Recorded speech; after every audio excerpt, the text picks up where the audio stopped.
Good afternoon, ladies and gentlemen, and a very warm welcome to our fourth annual Kenshiki Forum. As the global automotive sector witnesses a once-in-a-century decade of transformation, it's clear when it comes to societal shifts and ambitious mobility and environmental goals that Europe is the most rapidly changing region in the world.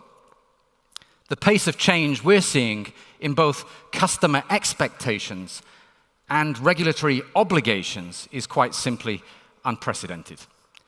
And it comes at a time when we're already facing many other significant challenges.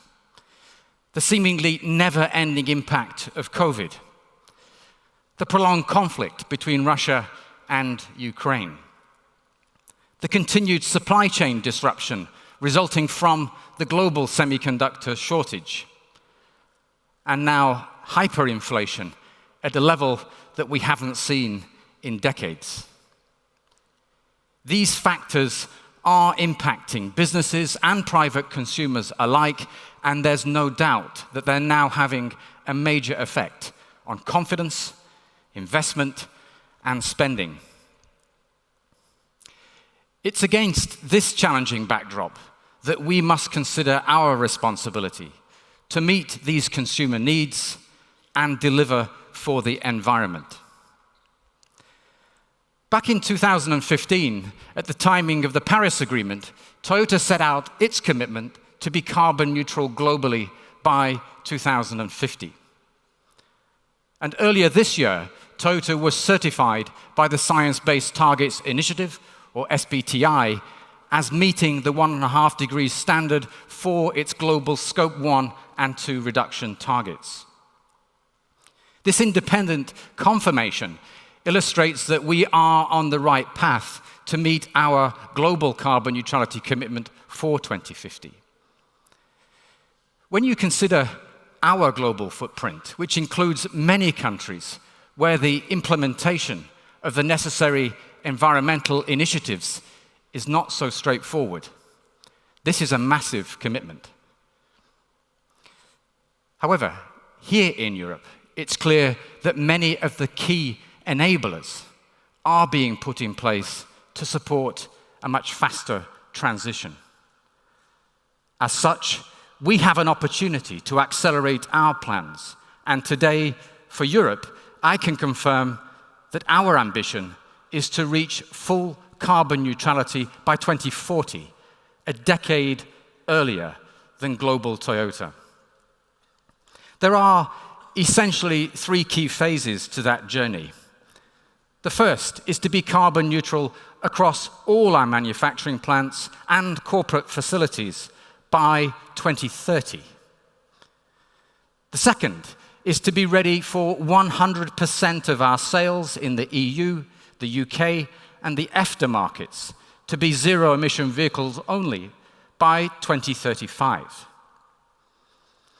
And the final step is to secure carbon neutrality across our purchased goods and services and our logistics operations by 2040. That means that for elements that are totally within our control, i.e. Scope 1 and 2, we will already be carbon neutral in Europe by 2030. However, to achieve Scope 3 by 2040, which includes those areas outside of our direct control, the challenge is much greater, and we need strong external collaboration to get there. This is one of the reasons that we've established our annual Sustainability Forum with a diverse range of key stakeholders. Includes suppliers, think tanks, academia, government representatives, and NGOs, where we openly discuss these challenges and the innovative ideas that are required to solve them. Between now and 2040, we in Europe must travel the fastest and the furthest of all Toyota regions. As such, we have an important role to play in leading the electrification acceleration and carbon neutrality ambitions for Toyota globally. And let me confirm to you that we're excited to be the pioneers in finding the answers to some of the biggest questions facing our industry and our global organization. Solutions that will deliver a sustainable business, as well as our commitment to the environment and to society. To realize these ambitions, here in Europe, we've developed a comprehensive cross-company business strategy, and it's called Going Beyond for 2030. Today, we'll focus on two key elements of that strategy. The first is carbon neutrality and how we plan to achieve it across all areas of our business.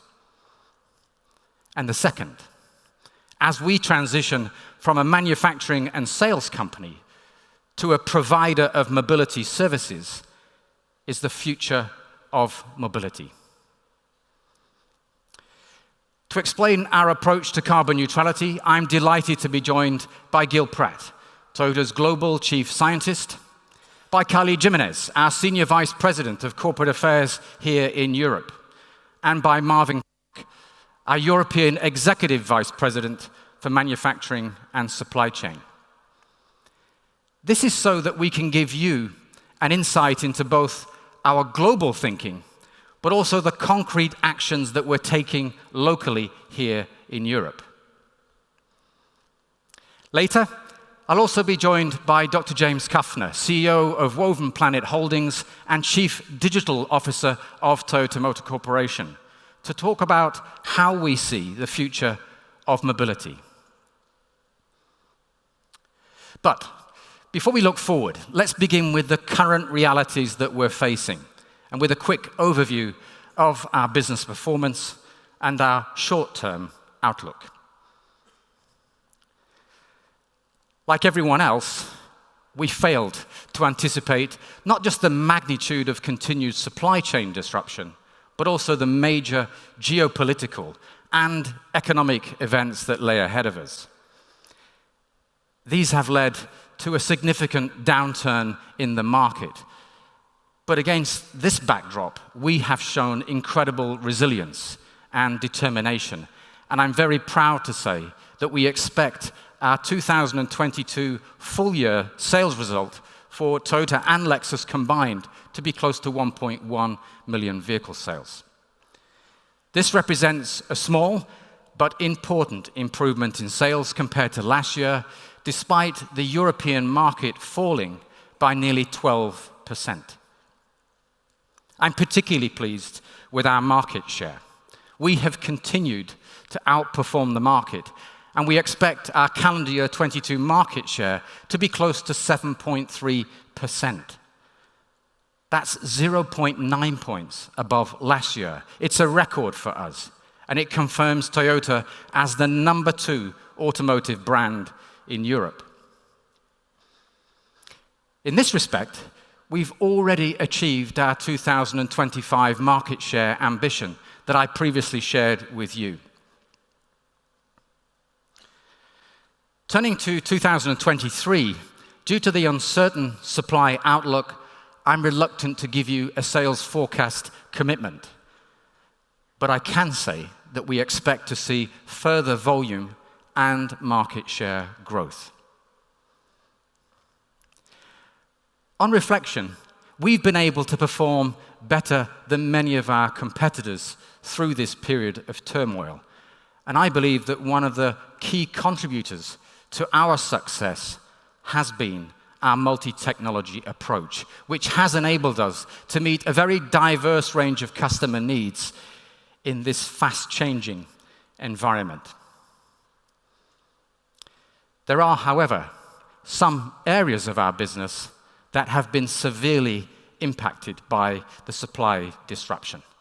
For Lexus, there's no denying that 2022 has been a very tough year, with sales significantly lower than last year. And that's the result of two key factors.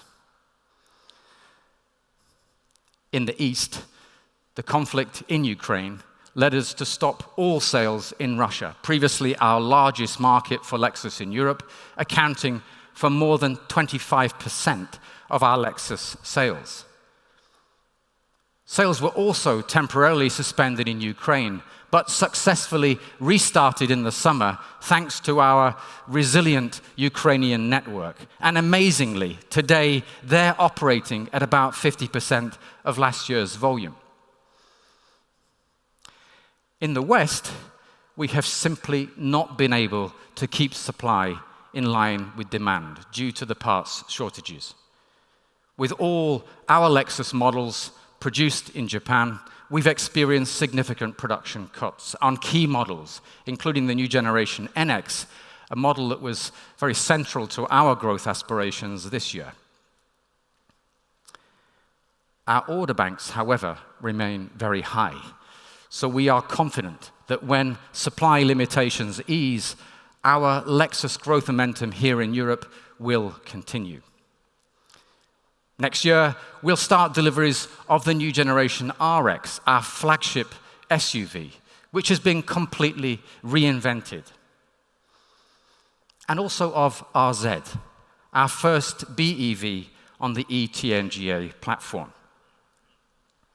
Together with NX, these three models represent our strongest offensive yet in the DE premium SUV segment and form the heart of our growth strategy by providing a choice of plug-in hybrid, electric, and full hybrid.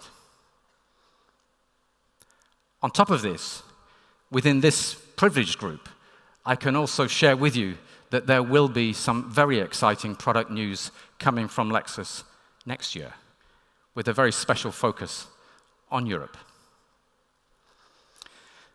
Looking forward, you can also expect more technological leadership from Lexus. Last year, Akio Toyoda explained that Lexus will lead our corporate electrification efforts, and this is much more than a powertrain story. How do we reinvent the driving experience in an electric era? How do we make enthusiast drivers smile at the wheel of electric cars by providing something truly fun to drive? This has become the mission of Lexus and its engineers. Today, I'd like to show you one of the vehicles that we're working on. You will see that when we say that driving pleasure is central to our thinking, that we mean it.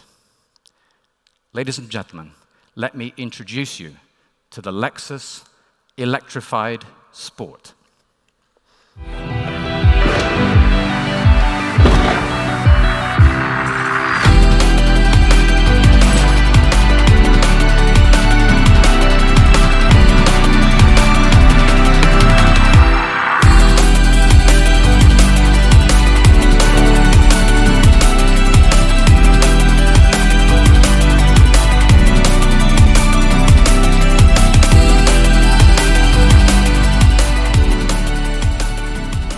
This amazing concept is our vision for a full electric, high-performance sports car capable of accelerating to 100 kilometers per hour in a little bit more than 2 seconds. It also showcases a new evolution of our design language, matching superior aerodynamics with intriguing elegance and attention to the smallest details. When you have the chance to take a closer look at this model later today, you will see it really is a work of art. The dynamic capability of the electrified Sport will, of course, be developed on the racetrack, and it will benefit from our relentless search for the ultimate performance in motorsports. During the Lexus Deep Dive session later, we'll share more information about our next generation electrification technologies. And for that, we're very pleased to have the Chief Engineer of Lexus Electrified, Mr. Takahashi Watanabe, with us today. Watanabe-san, thank you very much for joining this Kenshiki event.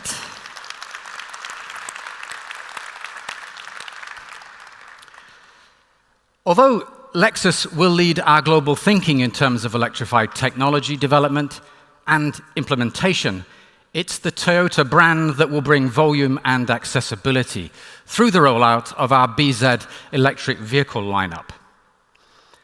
Last year, when we premiered the BZ4X, I told you that it was just the beginning. At that time, I wasn't able to share any details or clarify how many BZ models there would be or by when we would launch them. However, today I can confirm that we plan to have 6 BZ models on sale in Europe by 2026. More than that, I can also give you a preview of one of them. Ladies and gentlemen, let's take a look at another future member of our BZ family, the BZ compact SUV concept.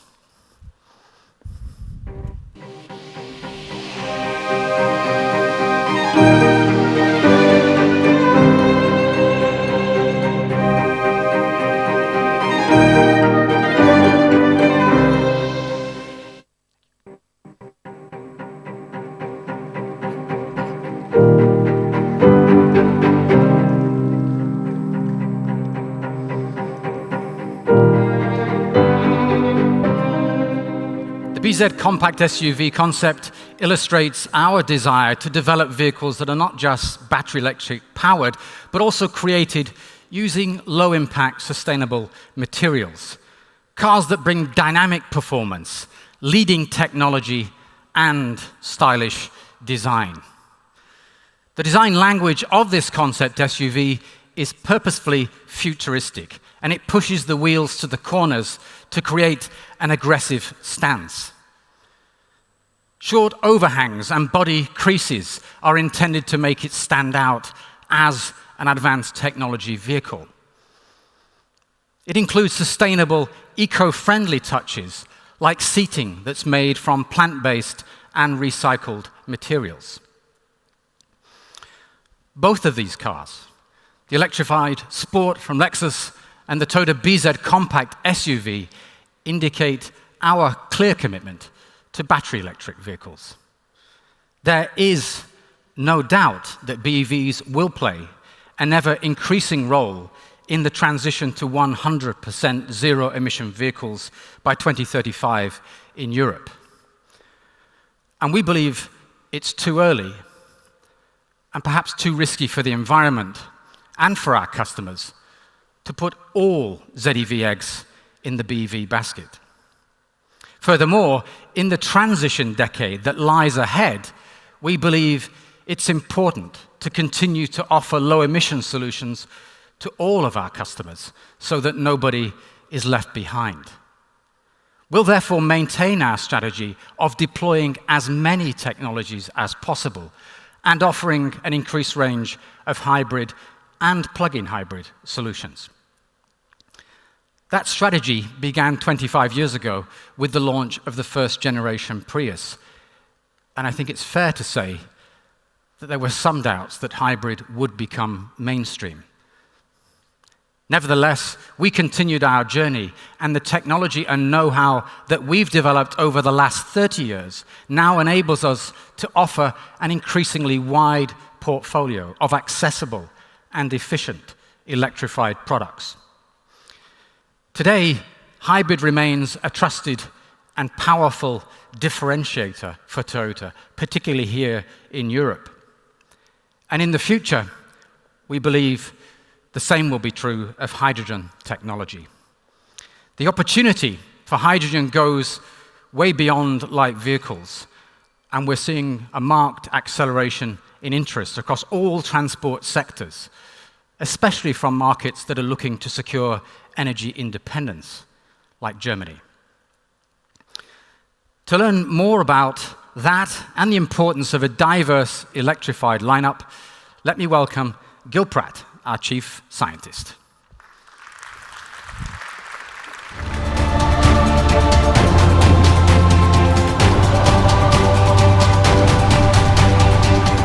Thank you very much, Matt. Today I'm going to address 2 questions. The first one is why we see so much promise in hydrogen, particularly for larger vehicles like trucks, which actually carry 77% of all freight in the European Union. The second is why we believe that in order to reduce carbon as much as possible, as soon as possible, it's essential to both make millions of zero-emissions vehicles by 2035, like Matt just said, and to offer other electrified powertrains that fit diverse circumstances. So before I get into these questions, I want to make something really clear. Toyota is committed to battery electric vehicles, and BEVs will play an important role in helping us get to carbon neutrality. Yet other electrified powertrains are also necessary to reduce carbon emissions as much as possible, as soon as possible. So let's begin with the hydrogen story. As the figures that you see here show, hydrogen has benefits where lithium batteries are weak, and vice versa.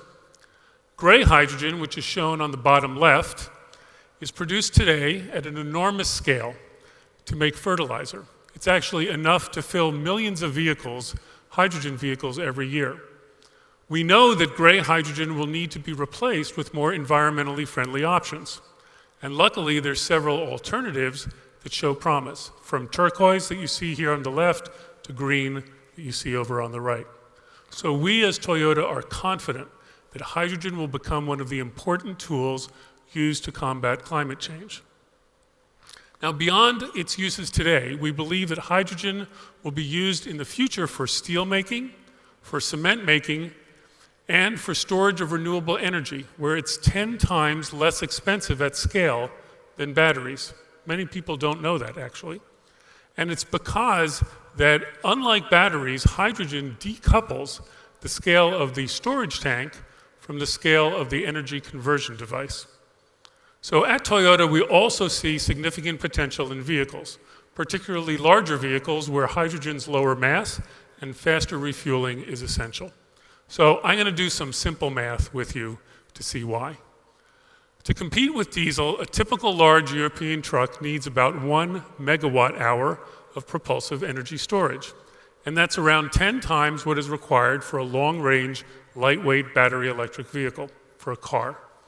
And as a result, large truck BEVs take 10 times more average power to recharge than cars.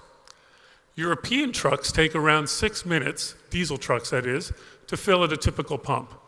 For a comparable battery electric truck, it takes 60 minutes.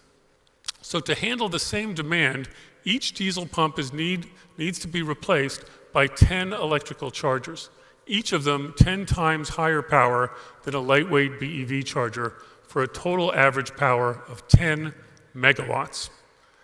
Now, many truck stops have several diesel pumps, which raises the equivalent electrical power to several tens of megawatts. And I know I'm speaking megawatts, and some of you may not know what that is, but let's take a look at how much power that really is in an intuitive way. And here's a way to get a feel for it. A home's average electrical use during the day is around 2,500 watts, 2.5 kilowatts. So 10 megawatts of power is the equivalent of 4,000 homes. And that's just for one diesel pump equivalent. And remember that a truck stop may have several diesel pumps. Now, the current electrical grid is not designed to deliver this level of power to truck stops, and it's going to require tremendous investment and time to evolve. And by contrast, hydrogen can refuel a truck as quickly as diesel with the same number of pumps. This is one of the reasons that Toyota believes in the promise of hydrogen. With that, let me turn now to why, despite our firm commitment to ZEVs in some parts of the world, we also believe that other electrified powertrains are also going to be necessary. And let me start with a sobering reality about some of the critical materials used to make battery cells. Lithium, for example. Well, lithium prices are presently at an all-time high, over $50,000 per ton. It's a factor of 10 higher than just 2 years ago. Now, some of this is because of geopolitical events, but mostly it's because of quickly rising demand, underinvestment in mines over the past few decades, and the time that it takes to bring new mines online. So here's a quote. Simon Moores of Benchmark Mineral Intelligence said in the Wall Street Journal that it takes 4 to 7 years to build a lithium mine, but it takes only 24 months to build a battery plant. And these two parts of the supply chain don't live in the same time zone. So we have to ask ourselves, what are the repercussions of these shortages on climate change? Can we make battery material supply improve? Can we wait? And unfortunately, the answer is no. We can't wait. The carbon that we emit now will not only harm us, it's going to harm our children, our grandchildren, and our great-grandchildren. Why is that? Well, it's because carbon dioxide remains in the atmosphere for a long time, for up to 100 years. So we must lower carbon emissions as much as possible, as soon as possible. Now, how can we do that? How can we reduce carbon now in an era of battery material shortages and less than adequate charging infrastructure? It's a really important question. Well, we can do it by purposefully distributing the limited number of battery cells that we produce to where they will do the most good. In BEVs, where that's most appropriate, but also in a diversity of other electrified powertrains where that is best. Let me explain why. Now, many of you have seen charts like this one that's up on the screen that come from the ICCT that compares the lifetime carbon emission rates of different types of vehicles. But these charts are only good for when battery materials and energy charging infrastructure are plentiful. It's in those conditions that it makes sense to take this kind of view, which is a microeconomic view and a microeconomic focus. When battery materials as well as renewable energy charging infrastructures are scarce, which is what they're going to be for the next 10 to 15 years, we need to employ systems thinking. We have to consider things from a different perspective, from a macroeconomic perspective. So I'm going to walk you through a specific example. And we're going to start with 100 non-electrified vehicles, shown on the screen in orange. And they have a typical lifetime emissions rate, considering manufacturing and operating conditions, of, let's say, 250 grams of CO2 per kilometer. It's an assumption, but I'll talk about that in a minute. Now, let's take 100 kilowatt hours of lithium battery cells and consider 3 different scenarios for distributing those cells. In the first one, we're going to use all of those 100 kilowatts of cells to replace one of the 100 non-electrified vehicles with a single long-range BEV, and that's shown in blue. And the lifetime emissions rate of that BEV we're going to assume is much less, let's say 100 grams of CO2 per kilometer. Looks great, that blue BEV up there, doesn't it?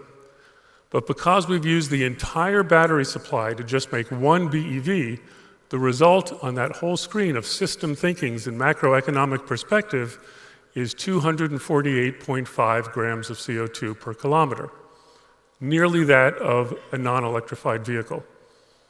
That's scenario number 1. Now let's look at scenario number 2. Let's use the same battery cells that we had to replace 6 of the 100 non-electrified vehicles with 18 kilowatt-hour PHEVs that are shown in pink. And their lifetime emissions rate is 150 grams of CO2 per kilometer. What's the result? Fleet average of 244 grams of CO2 per kilometer. Better than 248.5 that we had before, but the vast number of undisplaced non-electrified vehicles still dominates that result. All right, scenario number 3. Let's use those same battery cells and replace 90 of the 100 non-electrified vehicles with 1.1 kilowatt-hour HEVs, hybrid electric vehicles. Then they're shown in green, whose lifetime emissions rate is 200 grams of CO2 per kilometer. What's the result here? Well, I'm sure you can kind of guess it. It's 205 grams per kilometer on average, which is close to the carbon emissions of the HEV, and it's the lowest average carbon emissions by far. So by utilizing their batteries better, HEVs are also more affordable. They're easier to recycle, and they do not require charging infrastructure, which is a good match for a large part of the world's population in the coming 15 years. Not everywhere is like the best parts of Europe.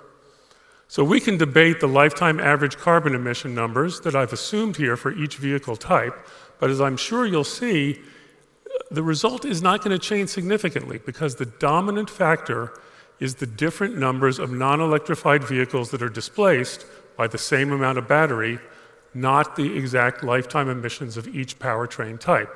And this is the fundamental rationale for Toyota's diverse approach. We want to distribute the limited supply of battery materials where they will reduce carbon emissions as much as possible, as soon as possible. Now, during the coming 10 to 15 years of battery material shortages, we believe that precious battery cells should not be squandered in only long-range BEVs, especially ones that are driven a short distance between recharges. Rather, we believe that battery cells should be put where they will do the most good. Now, rhetorical question, does this mean that we believe that hybrids and plug-in hybrids should be used instead of ZEVs everywhere and forever? Well, you heard Matt, he said no, and I say no also, because I know there's plenty of lithium and other materials in the earth. We expect that after 15 years or so, that the output of mines is going to catch up, the output of refineries are going to catch up, and recycling will also come into play. And as time goes by, we expect that renewable energy charging infrastructure is going to increase significantly, and ZEVs are going to become more and more practical everywhere in the world. And of course, now, in parts of the world like the Netherlands, as an example, that already have ubiquitous renewable energy charging infrastructure, it makes sense to go ZEV sooner, as long as the battery packs in our cars are sized to maximize, cell utilization. We want to make sure we're not wasting cells in any of those cars. The point is that around the world, vehicle owners are incredibly diverse. They use their vehicles in different ways.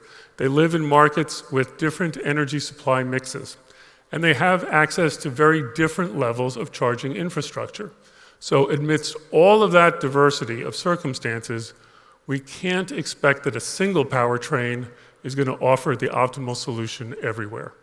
So in summary, I hope that you can see why that Toyota's plans are that for the next 10 to 15 years, we plan to offer diverse powertrains for diverse circumstances. Our goal is to reduce carbon emissions as much as possible, as soon as possible. And that's the reason. And it's why we say that carbon is the enemy, not a particular powertrain. And with that, let me turn it over to Kylie.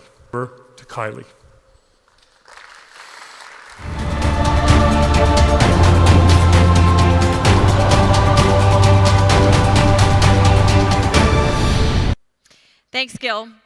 The power of diversity is something we're embracing across the entire business, not just in powertrains.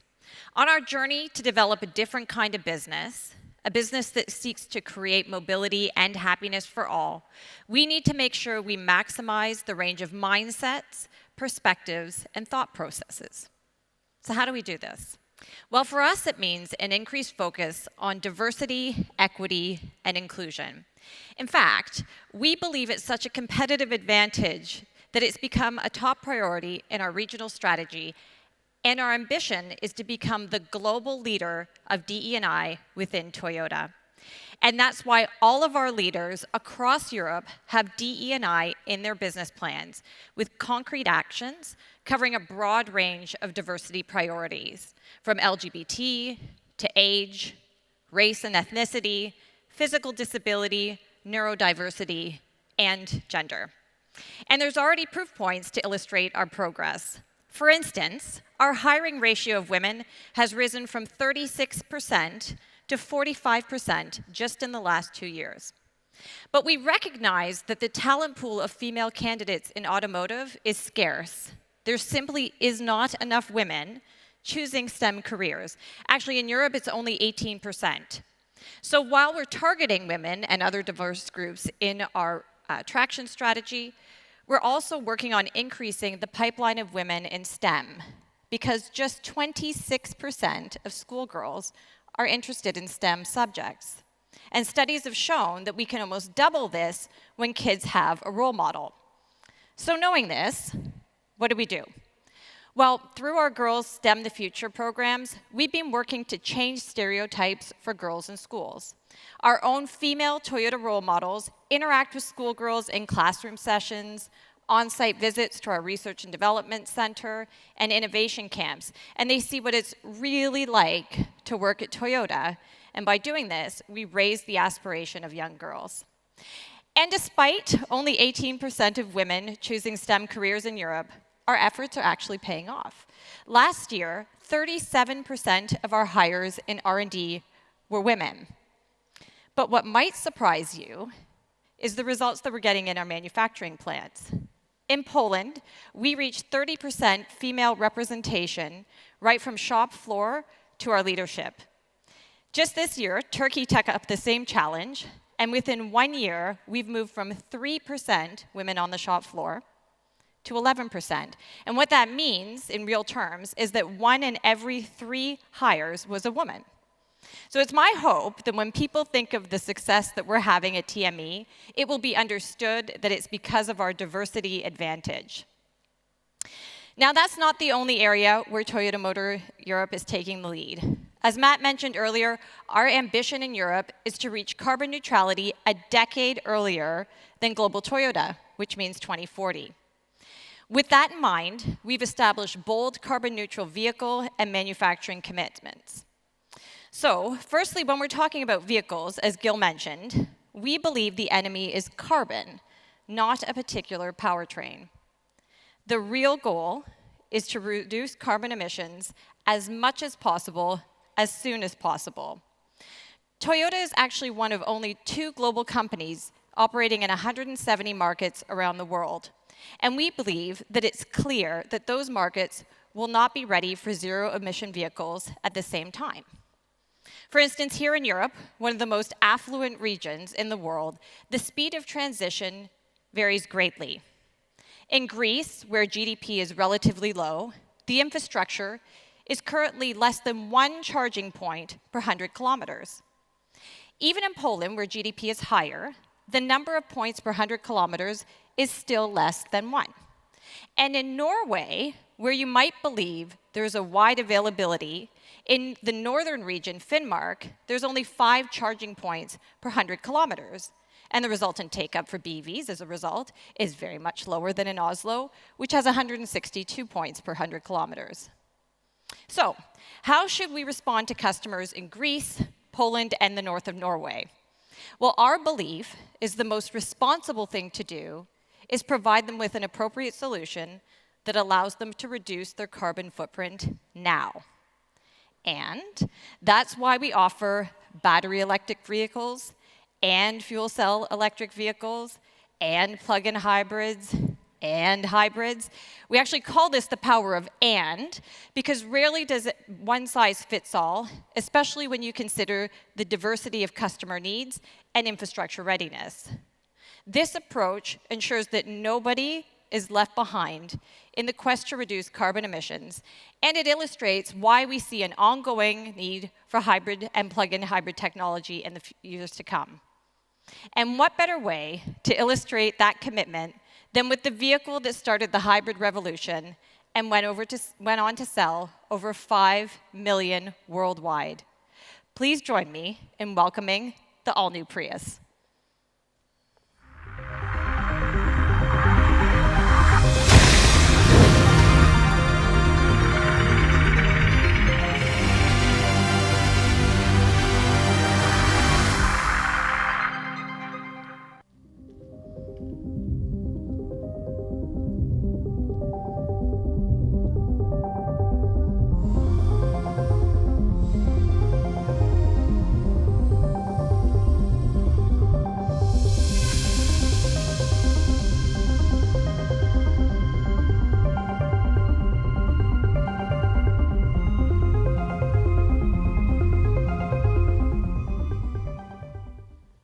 Wow, what a great looking car. As you can see, it has a bold and attractive style that connects to the Prius heritage, but it also brings it bang up to date with Toyota's design language, as highlighted by the hammerhead front face. It's slippery too, which of course helps to minimize consumption and maximize range. But it's what's going on under the skin that has the biggest impact on efficiency. Reinforcing its role as the halo for hybrid, the new Prius is the first vehicle in our portfolio to combine the new 5th-generation hybrid technology with plug-in capability. The result is around 70 kilometers of EV range, which is more than enough for the majority of daily journeys and beyond. Of course, it's our hybrid halo, but we also like to think of Prius as an EV, with the backup and reassurance of an incredibly efficient hybrid system if needed. And we believe that's how many of our customers will see this car. The new Prius will allow them to drive as an EV for the vast majority of their journeys. At the same time, remove anxiety when they're not able to plug in for any reason. Yes, it's yellow, so let's address the yellow elephant in the room, and I'm not actually talking about my jacket. You might be thinking, how hard was it to find a jacket the exact same color as the car? Well, actually, not as hard as you would believe. I actually bought this a couple of months ago before I even knew what color the Prius would be that we'd have here today. But the truth is that the color is just super on trend. Now, for some of those who don't follow color trends, and I have a feeling looking here that might be many of you are not, you might have thought a little bit like I did the first time when you saw it and thought, New York taxi. And indeed, you're probably right. Many mobility providers have previously chosen Prius due to its legendary efficiency and durability. But today, mobility providers are able to choose from a wide range of vehicles in our portfolio, such as Corolla, Camry, RAV4 plug-in, BZ4X, and Mirai, depending on their local environments and their customers' needs. This again illustrates why it's important and beneficial to have a diverse range of low-carbon solutions, this time ensuring that no mobility provider gets left behind. Likewise, on the journey to carbon neutrality, we're also committing that no area of our business be left behind, including our manufacturing facilities, where we've accelerated targets and have brought forward some really creative ideas. To tell us more about that, please welcome our Executive Vice President, Marvin Cook.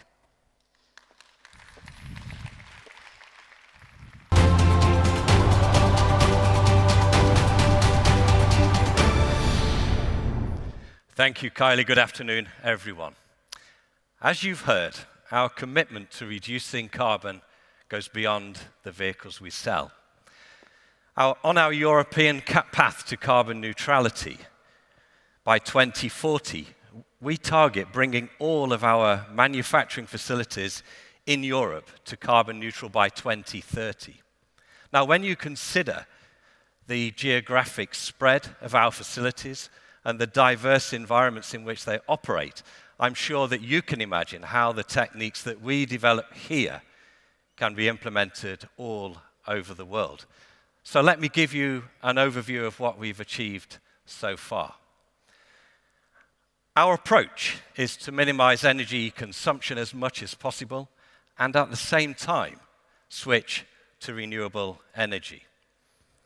And our actions are already having a dramatic impact. And this year, we expect to reduce our overall carbon dioxide by around 4,750 tons.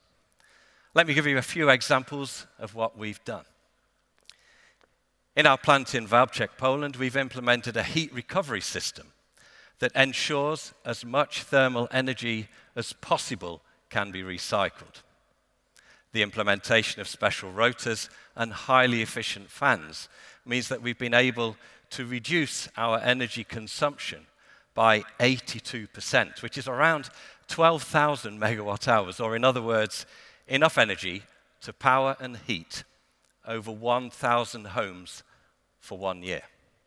And of course, 82% energy reduction means 82% saving in carbon emissions.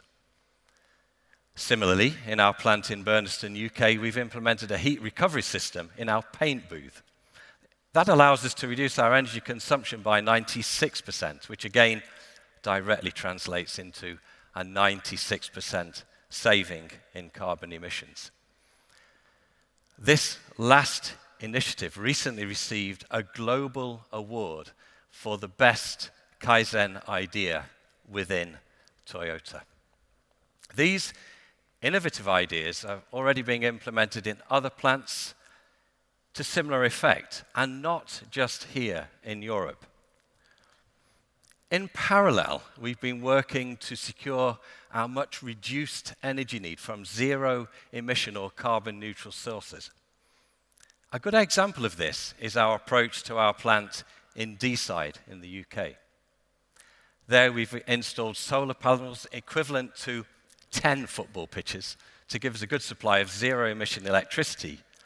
And we're collaborating with a local company to process more than 90% of our waste to generate biogas, which can be used to produce electricity and biomethane. We see that this approach is working very well.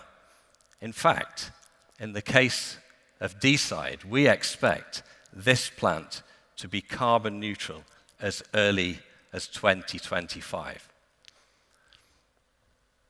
So, I'm confident we will deliver our commitment of carbon neutrality for all of our European plants by 2030.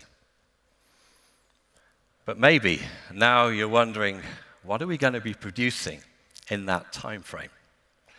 Well, let me give you a glimpse into one of our next steps. For many years, we've been producing hybrid vehicles in Europe with an increasing number of locally manufactured hybrid systems and components. Today, we're announcing for the first time we're going to start assembling batteries in Europe. We are now preparing for the supply of plug-in hybrid batteries for a new model to be launched during the course of next year. I can't tell you the details of the battery size, nor the volume we intend to produce. But what I can do is give you a preview of the all-new model that will come with a plug-in option. When we set out to design the new CHR, we made a promise that we would stay true to everything that made it an icon by making a bold car even bolder and even more attractive. Right now, I have the opportunity to show you that this is a promise we're keeping. Ladies and gentlemen, please welcome the new CHR Prologue. La Toyota CHR, esteticamente il y a un vrai parti pris. Ma non è il concept, è la macchina di produzione. Hay que ver su aspecto exterior, vanguardista.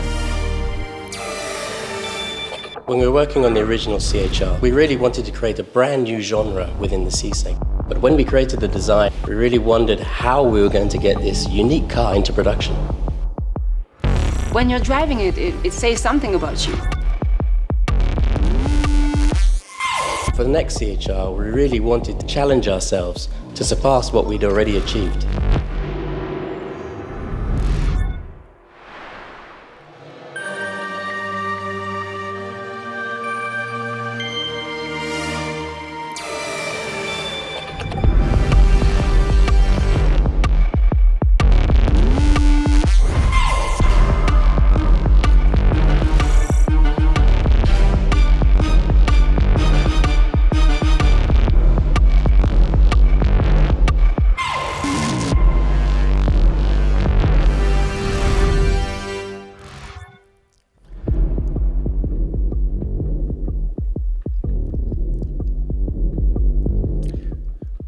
Prologue, as I'm sure you know, is typically an indication of what's to come next. And that's exactly what we want to convey with this model.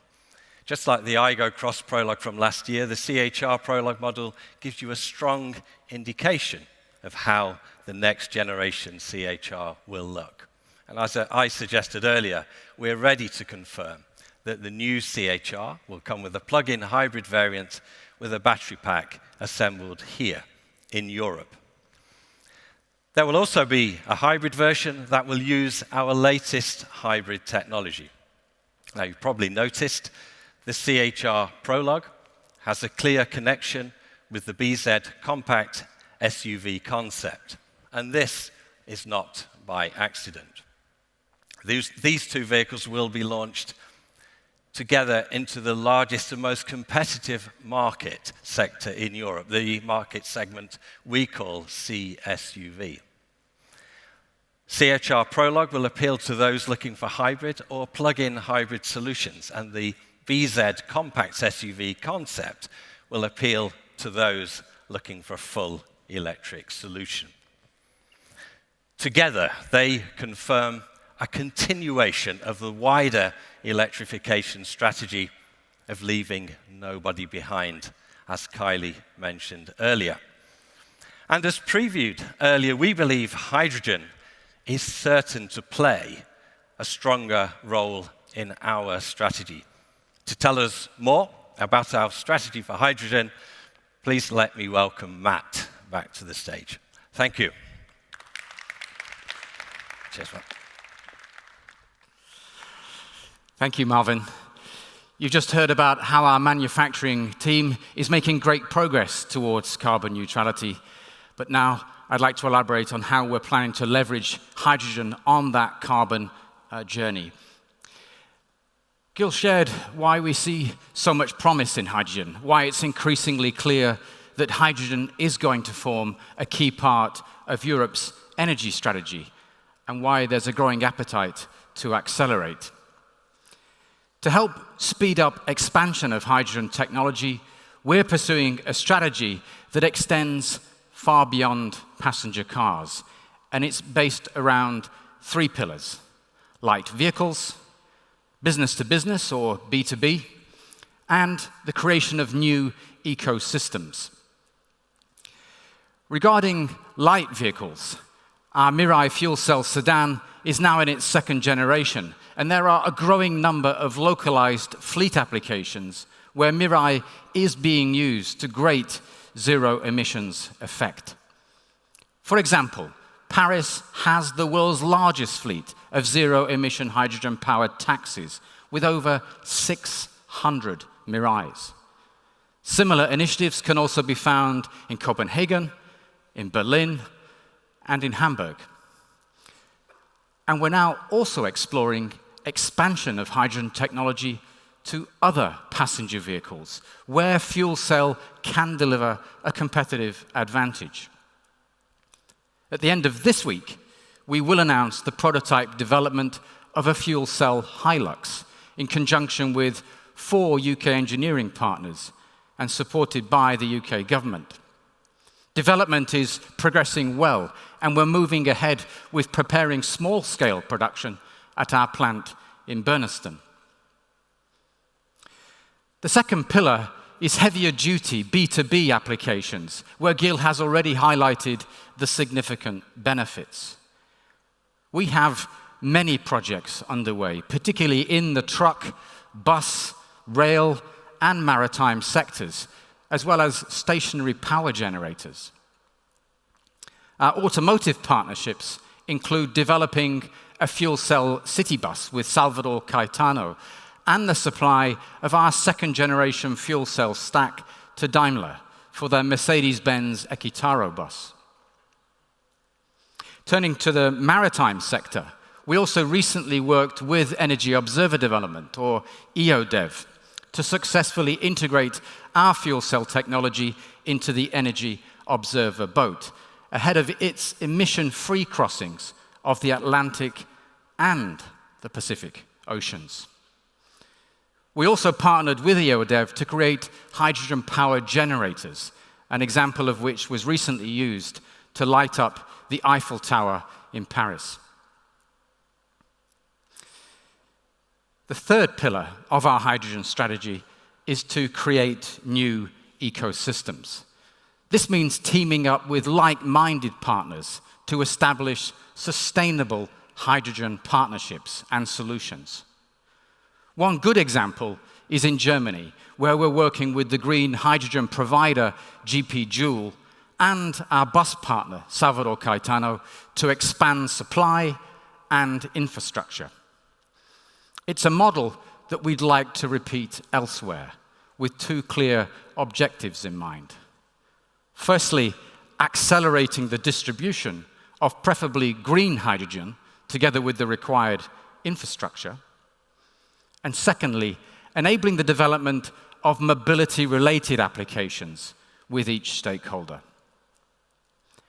By working with partners to create this interdependency, we can develop a stronger business model and support communities that want to further expand into fully fledged hydrogen corridors.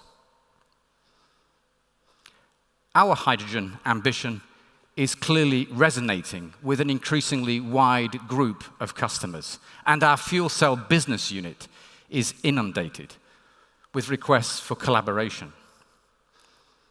So to meet this increased demand, we're already assembling our second-generation fuel cell modules here in Brussels, and we plan to expand production to one of our European manufacturing plants as the demand increases. This is why hydrogen leadership is a key pillar of our Going Beyond roadmap and our strategy to achieve carbon neutrality by 2040. Now, I can't close the hydrogen topic without mentioning the other opportunity that we're exploring. I'm talking, of course, about hydrogen combustion. I'm sure that those of you who joined us at our last Kenshiki forum remember the hydrogen GR Yaris. For certain, you recall the noise and the excitement, almost like we discovered the Holy Grail, keeping everything we love about driving today, but delivering it in a zero-emission world of tomorrow. Since then, our engineering teams have been working hard to further develop the technology and have been testing at a number of endurance races. Here in Belgium, I joined Akio Toyoda at the WRC Ypres rally a couple of months ago, where he personally drove the hydrogen GR Yaris along the rally route during the weekend. Let's hear what he had.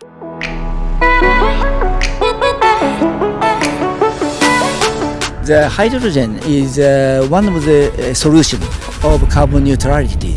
I know the carbon neutrality is one of the solutions is BEV.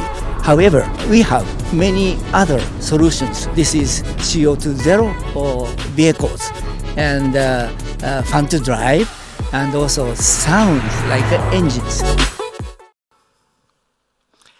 I think the smile on his face tells you all you need to know about how the car performs, and importantly, how it sounds. The progress in hydrogen combustion technology development has been rapid over this last year. For instance, during this season's highly demanding endurance races in Japan, we were able to increase engine power by 24% and improve torque by 33%. And we were able to significantly reduce the refueling time from 4 minutes 40 seconds, all the way to 1 minute, 30 seconds. We're now at the point where we're transferring our learnings from motorsport into a prototype road car for everyday use. By combining fuel cell packaging technology from Mirai and state-of-the-art high-pressure direct injection combustion technology from our Gazoo racing activity, we have created a hydrogen combustion version of the Corolla Cross. It can accommodate 5 passengers, and because the hydrogen tanks are installed under the floor, it can accommodate their luggage too. We're probably about 40% along the path to commercialization, and I don't know if we'll reach all the way to 100%. But clearly, it's too early to stop trying, and definitely there's a big opportunity in motorsports. If we do get there, then like the Corolla Cross, maybe there's also a hydrogen combustion solution that can contribute to meeting the future ZEV mandates. I'm sure you all have many questions about hydrogen combustion, and I'm delighted, therefore, that we're joined today by Minami Yama-san from Gazoo Racing to provide answers to your questions during this evening's dinner. Minami Yama-san, please.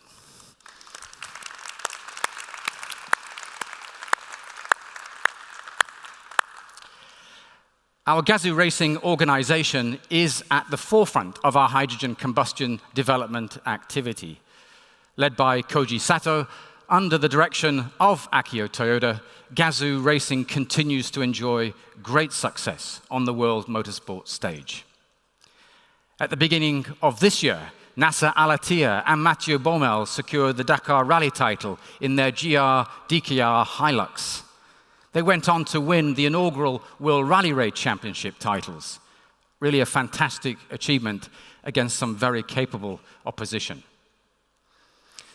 Then, in the World Endurance Championship, we again secured driver and constructor titles, including a fantastic 1-2 finish for the GR010 hypercar at Le Mans. Personally, I'm very excited at the prospect of an expanded hypercar entry list for next season and can't wait to see the cars in action in the Le Mans Centenary race. Winning the World Championship titles in World Rally Raid and World Endurance this year is already reason enough to celebrate.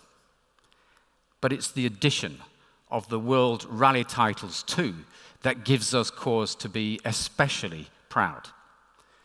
What a remarkable performance from Kalle Rovanperä in his number 69 GR Yaris R1. Just one day after his 22nd birthday, Kalle became the youngest ever WRC driver champion. We knew he was good, but wow, what an achievement. Congratulations to Kalle and his co-driver Joni, and of course to the team that so ably supported them both on the way to bringing home the WRC manufacturer's title. A triple crown of success for Gazoo Racing in 2022, and an exciting future ahead as we cascade our learnings and technologies from motorsport to help us make ever better cars. Now, you may have noticed that Kinto is a key sponsor for our motor racing activity, and it's a different kind of mobility that I'd like to talk to you about next. As I mentioned earlier, as a company, we are in a transition phase from a manufacturing and sales organization to a mobility provider. And as part of that process, we're developing Kinto into our dedicated mobility brand. Kinto aims to be a one-stop shop for mobility services, offering customers a broad range of solutions tailored to suit a wide range of mobility needs. There are currently around 500 employees working at Kinto, and we have subsidiaries now in Spain, Italy, Germany, UK, France, Poland, and Portugal. Kinto One, which is our full-service leasing business, represents the cornerstone of our operations, and it's already active in over 10 countries across Europe, with a portfolio of more than 150,000 vehicles in operation. I'm very pleased with the progress that we've made, and that the decisions we took have already helped us create a profitable business. But let me explain where we want to take Kinto next. After a period of evaluating several pilots in different European countries, we're now entering a phase of focus and scale. Kinto One, Kinto Share, and Kinto Flex, our respective full lease, car share, and flexible subscription services, are the ones that we will prioritize over the next 3 years. And we will work to standardize these selected services throughout Europe. Regardless of where a customer is, or whatever their mobility needs are, each one of them should have a similar and a seamless experience. And that experience should come at a price that's fair and affordable. We believe affordability can only be achieved by thinking differently about vehicle ownership over its life. And that's something we refer to as vehicle lifetime value. Customers of Kinto One, our full-service leasing activity, increasingly expect us to handle more of their mobility transactions, to get to the point where they simply have to pay a monthly fee and not worry about anything else. This is an opportunity to optimize cost, improve customer experience, and reduce environmental impact. We have big ambitions with Kinto. And key to scaling our Kinto businesses and leveraging the opportunity of vehicle lifetime value will be our long-term partners, our wide retail network. Together, we intend to double the Kinto business from 150,000 vehicles in operation to 300,000 by 2025. Now, of course, this is what we're doing here and now with existing vehicles, infrastructures, and environments. But as you're aware, Toyota is already looking way beyond today and towards the future of mobility. To explain more, please give a warm welcome to the CEO of Woven Planet Holdings, James Kuffner.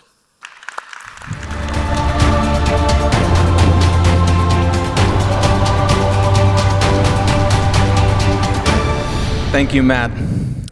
Good afternoon, everyone.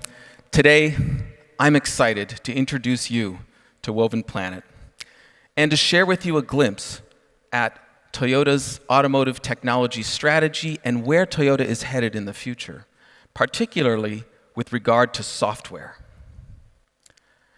For thousands of years, humans have been moving, building things, communicating with each other, and thinking. Transportation technology has dramatically improved how people move, allowing us to move much further and faster than our biological limits. And manufacturing technology has dramatically changed the precision and scale with which humans can build things. And we've all lived through the information technology revolution that has transformed how we communicate with each other instantly, anywhere, anytime, around the world. And finally, new technology for artificial intelligence is fundamentally transforming how humans think and process data. If you put all these things together, you get an intelligent, connected, automated vehicle. This is why it is such a tremendously exciting time to be working in this industry today. What lies at the heart of this revolution is the computer. The computer is what many consider to be the most complex machine that humans have ever created. In fact, you cannot design and build today's computer without a computer. But it's more than just a single computer. We have created data centers, millions of networked CPUs and data storage units. The modern network data center, or cloud, allows us to compute solutions to problems that were unthinkable even a short 10 years ago. If we add the power of computers to electromechanical systems, we can create programmable machines that can reason about and interact with objects in the physical world. And of course, I'm talking about robots. In their many forms, from industrial arms to anthropomorphic service robots to connected autonomous vehicles. And these intelligent machines can now leverage the incredible computing infrastructure of the cloud. Distributed fleets of connected vehicles and connected robots can now wirelessly access near limitless amounts of remote computation and cloud data storage. And what powers this amazing new computing infrastructure? Software. Software and digital technology is revolutionizing the automotive industry and the future of mobility. At Woven Planet, we think about three different types of mobility: the mobility of people, the mobility of goods, and the mobility of information. Throughout the COVID pandemic, people have embraced new kinds of digital technology to support remote work, remote learning, and on-demand delivery of food and packages. But mobility is more than just physical mobility. I think what is also very important is the emotional aspect of mobility, which is, I am moved.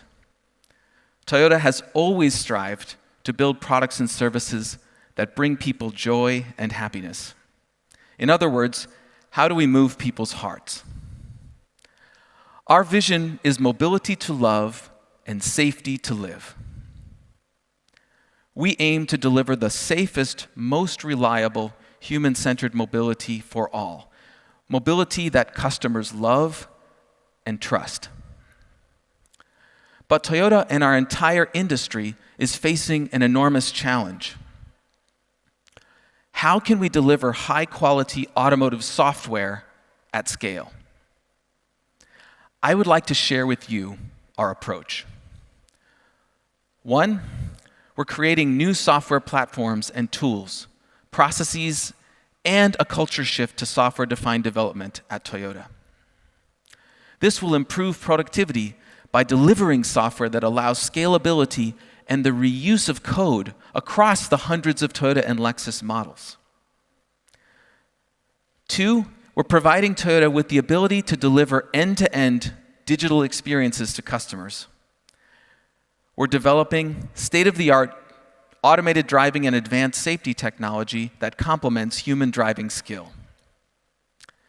In 2021, we launched the Lexus LS 500 hybrid and the second-generation Mirai fuel cell electric vehicle with Woven Planet's Teammate automated driving technology, which enables advanced drive and advanced park functions on those vehicles. Advanced Drive provides ramp-to-ramp Level 2 plus automated driving on highways with hands-off capability, fully integrated with our advanced safety systems. In addition, all the Advanced Drive software can be updated via wireless communication over the air, making it possible to improve usability and provide the latest safety technology even after the vehicle is delivered to customers. In 2022, Woven Planet Teammate Advanced Drive won the Japan Industrial Technology Award for innovation that helps reduce driver fatigue and enhance awareness. But we are not stopping there. We're also developing the next generation production solutions for advanced safety and autonomy for both personally owned vehicles as well as future mobility as a service Level 4 autonomy products. However, through our experience in developing and launching these products to the market, we learned that it is not sufficient to develop solely the automated driving software components in isolation. Instead, a robust software development platform and tools are needed to enable automotive engineers to efficiently deploy high-quality software across multiple vehicle models without compromising safety and security. Woven Planet is building such a platform. We call this platform Arene.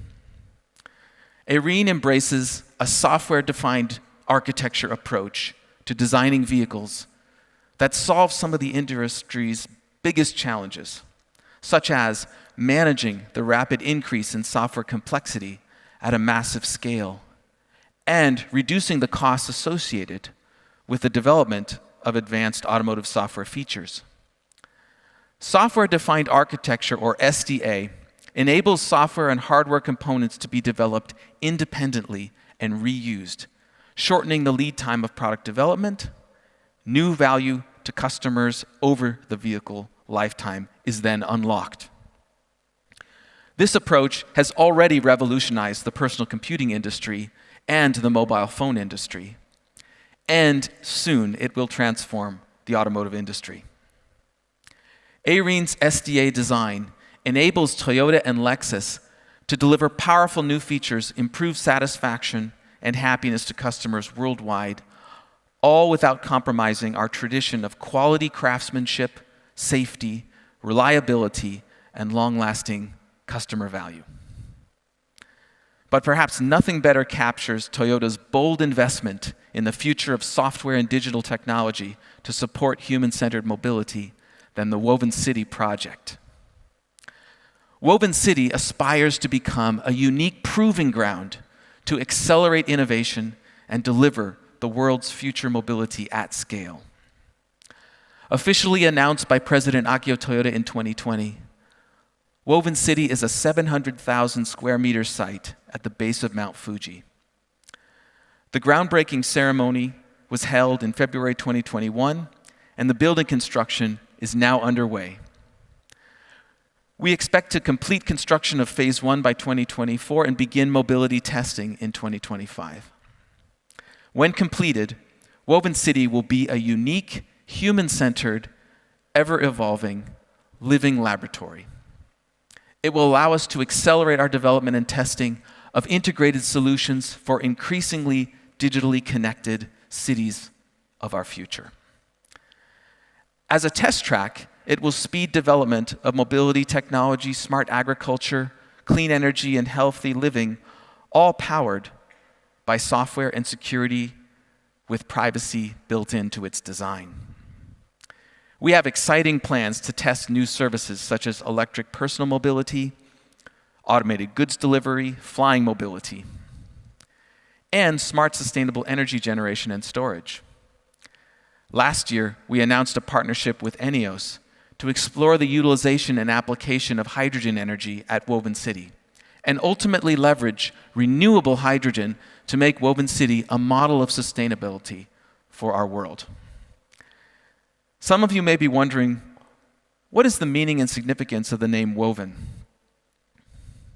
The name Woven is a tribute to Toyota's rich history as an automated loom company, and the founding spirit of striving to create technology and products to help other people.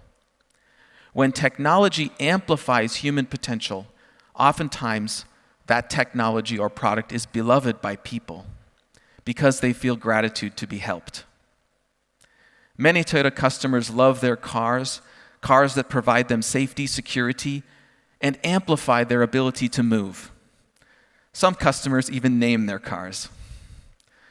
Through software and services, we will expand mobility and continue to make products that people love, and we will work tirelessly together to create benefits for society.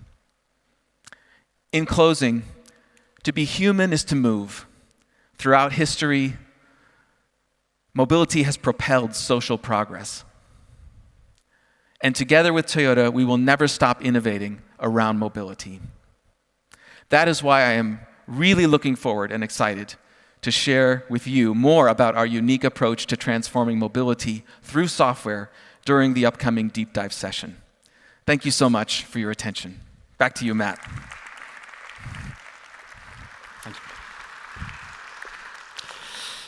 Thank you, James. I believe we all agree that mobility is a basic human right. Some go further and say that humans have an intrinsic need to be mobile, and without that ability, there's a risk to well-being.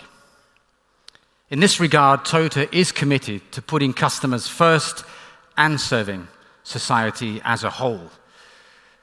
This mission stems from our earliest values and principles, and it explains why we're focused on the future of sustainable mobility. That's what we mean when we talk about mobility for all and happiness for all.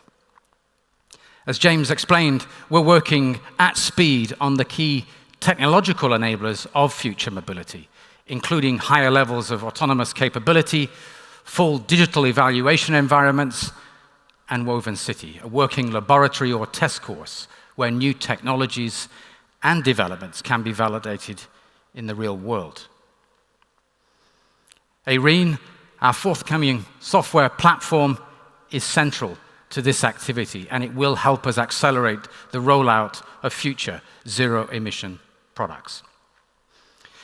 Today, there are millions of cars and drivers around the world, including approximately 450 million here in Europe. We want to serve all of those people in the best way possible. Many of them can't afford a zero-emission vehicle today, or they don't yet have reliable access to a charging or refueling infrastructure. We also know today that the industry cannot build a BEV for everyone, given the time required to increase the supply of lithium and other key elements. But as Gil highlighted, in order to minimize carbon emissions, everyone in the world must participate now. We need ecological solutions that are accessible to everyone. Because carbon is the enemy, not any particular powertrain. Environmentally friendly cars can only contribute if the environment, if they're popularized. And from that viewpoint, our range of hybrid and plug-in hybrid cars also have an important role to play. They are cars for the masses, not for the few. Beyond zero emissions, a brighter and happier mobility future awaits us all. But the journey needs to start today, not tomorrow. Whether the technology is battery electric, plug-in hybrid, fuel cell, hybrid, hydrogen combustion, or some yet-to-be-discovered technology, we commit to make every effort to offer better mobility solutions for the majority of people in Europe and around the world. Thank you very much for taking the time to join us here in Belgium today, and I hope you enjoy the deep dive sessions. Thank you.